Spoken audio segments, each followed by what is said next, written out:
Alors bon, pour ce qui est en rapport avec les cours en ligne, est-ce possible ou c'est pas possible? C'est pas ça la question. La possibilité ou l'impossibilité n'est pas une question. La question c'est la faisabilité. Et si on fait une analyse, on voit que c'est pas faisable parce que il y a de nombreux étudiants qui sont dans des villages lointains un peu reculés. Ils ne sont pas dans les villes. Et du coup, ils ont même des problèmes d'avoir un bon réseau de télécommunications. Des fois, le réseau n'est pas adéquat. En plus aussi,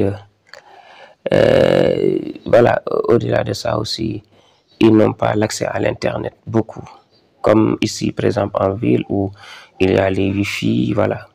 Et même s'ils avaient aussi de très bons réseaux, le coût donc, de connexion aussi est un peu élevé. Voilà. Donc c'est ça qui fait que c'est quelque chose qui est, puis bon, peut-être qui n'est pas faisable. Mais dans l'ensemble, c'est une très bonne idée, le fait de proposer des cours en ligne. Bon, moi, de mon côté, avec le peu d'expérience que j'ai à vivre à l'université, bon, moi, j'ai fait des cours en ligne lorsque je faisais le Master 1 et le Master 2. Mais ces cours en ligne étaient bien organisés parce qu'en ces époques-là, bon, peut-être, voilà, nous ne sommes pas nombreux, moins de 20 étudiants, et voilà, donc peut-être chacun faisait tous les nécessaires donc, pour faire les cours en ligne. Mais imaginez un amphi de théâtre qui contient plus de 500 étudiants ou bien 1000 étudiants. Et ces étudiants sont répartis un peu partout dans le territoire sénégalais. Certains sont en ville, mais cependant d'autres sont dans des villages lointains. Si vous voulez leur imposer des cours en ligne, cela signifier d'une part un certain nombre d'étudiants. Parce que certainement, bien sûr, ils veulent étudier, mais ils n'ont pas l'accès à l'Internet. Et cela est normal. Moi, par exemple, il m'arrive de faire des voyages, d'entrer dans certains villages. Là, automatiquement, je perds mon réseau, que ce soit les deux puces que j'ai dans mon portable, automatiquement, je les perds. Il y a dans certains villages, il n'y a pas le réseau Orange, il n'y a pas le réseau Free. Il peut avoir le réseau Expresso, ça dépend, ça varie. Et tout cela, en tenant compte de toutes ces conséquences, je pense bien que, comme un certain nombre de présidents d'amicales l'ont dit, les cours en ligne ne seront pas possibles.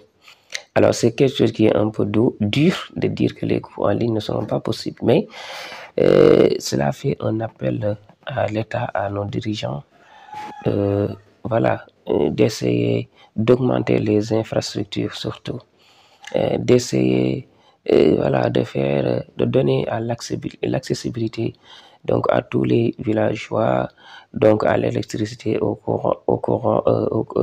à l'eau, etc. et à l'internet. Donc ça, moi j'y entends ça quoi. Voilà, quand je suis chez moi en ville, voilà, il n'y a pas de problème. Mais il m'arrive de faire un voyage, de faire certains villages et de noter vraiment leur calvaire. Et ça, c'est le rôle de l'État qui doit vraiment mettre au même pied d'égalité tous les citoyens, qu'ils soient de Mbour, chez moi, de Dakar, de Saint-Louis ou bien dans d'autres villages. Il faudrait que l'État leur mette leurs mains dans les mêmes conditions de vie. Et ça commence avant tout par les infrastructures. Voilà. Mais bon, ce qu'il faut noter aussi, il y a les cours en ligne aussi, il y a une formation pour suivre les cours en ligne. Avoir l'accès à l'Internet, avoir l'accès à tous les autres réseaux de télécommunications ne signifie pas qu'on peut faire les cours en ligne. Il y a aussi une formation pour comment faire les cours en ligne. Parce qu'en faisant des cours en ligne, il y a des applications à utiliser, comme Microsoft Teams, Google Meet. Il y a d'autres applications, Zoom, l'application Zoom, etc.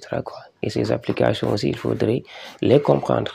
Voilà, donc ça demande donc un ensemble de travail, voilà, à faire. Mais moi, bon, j'ai fait des cours en ligne, voilà, et je vois que c'est quelque chose qui est très intéressant parce que ça réduit beaucoup de choses. Je me rappelle même aussi. Alors, merci de bien vouloir s'abonner sur la chaîne, et parce que l'abonnement, les likes vont nous aider donc à beaucoup plus pouvoir booster les vidéos. Donc, nous vous supplions de bien de s'abonner et de partager les vidéos parce que c'est la chaîne de toute la jeunesse. Merci beaucoup.